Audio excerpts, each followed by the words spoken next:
Hi everybody, it's so good to see you back on my channel. I'm Rachel from Mrs. Rachel Brady. Mrs. Rachel Brady is all about family, food, home and style. So welcome back if you've been before. If you've not met me before, I'm mum of two, soon to be three, Rachel. I live here in our farmhouse in the Peak District.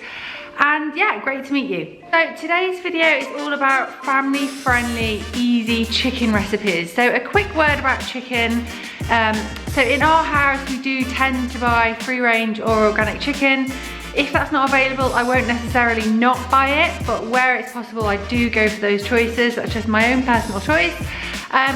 I tend to use chicken thigh fillets over chicken breast fillets. It's cheaper. I really like chicken thighs on the bone with skin on. They're a really great family food go-to. As you'll see, they feature in this video. So without further ado, let's jump in. The first recipe that I'm gonna share with you guys today is chicken fajitas. We have these a lot, the kids really like them. What I like is I can lay everything out on the table and people can just customize theirs and we can mix it up however we like. So first of all, I cut the chicken up into strips and I marinate it, if I remember, in a little kind of olive oil, some minced garlic, some smoked or sweet or just normal paprika, some ground cumin, salt and pepper, and I leave that in a bowl, ideally for a couple of hours, even better if you can do it overnight. Then I just fry them off and that's your meat done. You could even serve this cold and kind of fry it off in advance. Then I use the wraps, just a big tortilla wraps. Use wholemeal if you like, or you can get like spinach flavored ones or sweet chili ones. And then we serve ours with generally grated cheddar, guacamole, which is basically mashed avocado with a squeeze of lime and a bit of coriander if you've got it, and a pinch of salt. I could make a quick salsa from tomatoes, or you could just use plain tomatoes, plain cucumbers, anything that you like. Sour cream if you've got it. Greek yogurt is a great stand-in for sour cream. Just go for whatever your family likes, really. By the way, don't fret, I am going really quickly, but all the recipes are going to be down below, so don't worry about that. The next dish is a chicken and bacon pasta bake, and this time it had broccoli and sweet corn. We can make this with any vegetables that you like.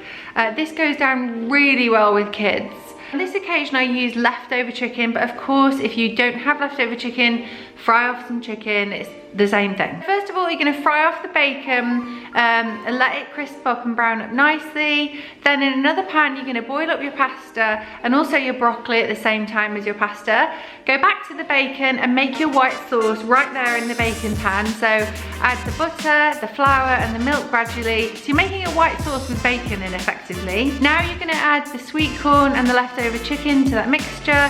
You're gonna add the drained off pasta and broccoli as well. A little bit of mustard for colour and flavour. Season to taste. And you're gonna pop that in a big baking dish, and then you're gonna top it with parmesan and mozzarella and let it bubble in the oven until it's brown and bubbling. Really, really tasty. We're actually having this for dinner tonight. My next favourite chicken recipe is crispy chicken thighs with kale rice and sweet potato wedges. But on this occasion, Adam made the chicken. He's so good at making crispy skin chicken. If it's me making it, I roast the chicken thighs in the oven because it's easier. Just roast them for like 35 minutes. But if you want to do what we did on this day, then get a nice heavy bottom pan, get it nice and hot, a little bit of oil, and then skin side down, put your chicken thighs in, lots and lots of seasoning always, and some fresh herbs out of the garden. I think we used rosemary and sage on this day. Anything you like, fresh is much better though in this instance. And leave them skin side down on a controlled temperature, so you don't want to be burning them. It's like medium heat for about 25 minutes. Turn them over and give them about 15 minutes on the other side. Again, just control your heat nicely. You need these chicken thighs to be cooked through. When you turn them over, you'll see whether the skin is nice and crispy. If it's not quite done, give them a bit more time on the skin side down. And then whilst Adam was doing that, I got on with this lovely veggie side, which is something that the kids will actually eat. So basically, you get a nice solid oven roasting tray, you cut your wedges up, bit of oil, you can season them if you like with some cumin and paprika and salt and pepper, and just toss them around, bake them in the oven. They won't take long. I'd say when they're nearly done, which is at about 15 minutes, take them out, Put a big handful of kale in there, a bit of oil on that as well, pop it back in the oven. And what you're gonna do is use the quick microwave normally rice, and you're gonna get a sachet, pull the roasting tray out after 5 minutes. The kale needs about 5 minutes to crisp up. Pop the rice in, and then you're gonna combine it and put it back in the oven. And then once your chicken is kind of probably coming to almost being ready, pull the veggies out, and there you have it, a really nice balanced meal. My next chicken go-to is a chicken thigh tray bake. So we make this a lot. Most often I actually make it with chicken thighs, new potatoes and broccoli. But on this occasion I actually made it with chicken, like cubed potatoes. I think I kind of did wedges and then I put them in half. And some asparagus because I had asparagus in. So first of all, preheat your oven to about 180, and then you're gonna pop your chicken thighs into your tray, and you're gonna put the potatoes around it, season it really well, lots of nice olive oil. Then you're going to pop in your potato wedges, cut in half as well. I used a whole head of garlic on this occasion. I just pop the cloves in and they will soften and be really gorgeous, and you can kind of squeeze the garlic out, really, really nice. I did use lemon. Don't go too heavy on the lemon. I've made that mistake before. The juice all comes out and it ends up being like a stew. So what I used on this occasion, I chopped the end of a lemon off and I just chopped it up. So almost like a third of a lemon, not even that, maybe even a quarter of a lemon. I put it in a few different pieces and I didn't squeeze it because it'll naturally come out. Roasted that in the oven for, I think it was probably about 30 minutes, 25-30 minutes. Give it a little shuffle around halfway through to make sure it's all browning nicely. And then for the last kind of 5 to 10 minutes, pop in your asparagus. My stems were really fine, so it didn't need long. And pop it back in the oven.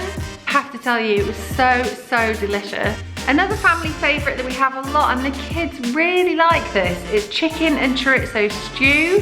For this, we have a nice casserole pan and we fry off, in a little bit of oil, we fry off garlic, onions, carrots, and the chorizo, and the chorizo has all that lovely oil, which is where that great flavour comes from. Then we add the chicken. I use chicken breast for this recipe, but chicken thigh fillets even better.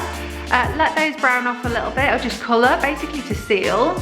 And then you're gonna tip in a can of chopped tomatoes. I actually buy plum tomatoes and just chop them up myself. They're normally better quality. And then I rinse that same can out with boiling water. Be careful, it's gonna be hot, hold it with a towel. And I pop that in as well. And I put the potatoes in, and I make sure that the liquid covers all of the stew. So if it doesn't, just bob a little bit of water in there as well. Oh, one extra tip is when you put the tin of water in, add a stock cube. It just gives it even more flavour. And then season it all really nicely, bring it to the boil and let it simmer basically until the potato is cooked. So good with my quick, easy garlic bread. So get like a country loaf, like a sourdough, really nice quality artisan style loaf. Literally slice it up in the toaster. When it pops up, get a clove of garlic that's been peeled and rub it on the pieces of bread. You will see the garlic just kind of disappears. It goes straight into the bread. Drizzle with extra virgin olive oil and a good sprinkling of salt. Oh, and serve it with a handful of fresh parsley as well. Guys, they're my chicken dinners. I really hope one or two of them appeals to you and that you think that your kids will enjoy them too, because that's the half the battle really, isn't it? If you enjoyed the video, give it a thumbs up. Don't forget to hit subscribe if you aren't subbed already, and hit the alarm bell to be alerted every time I upload. Don't forget to check out my blog, which has loads of recipes on there, and also lots of parenting style, family, food, home style articles. That's all for now, guys. Bye!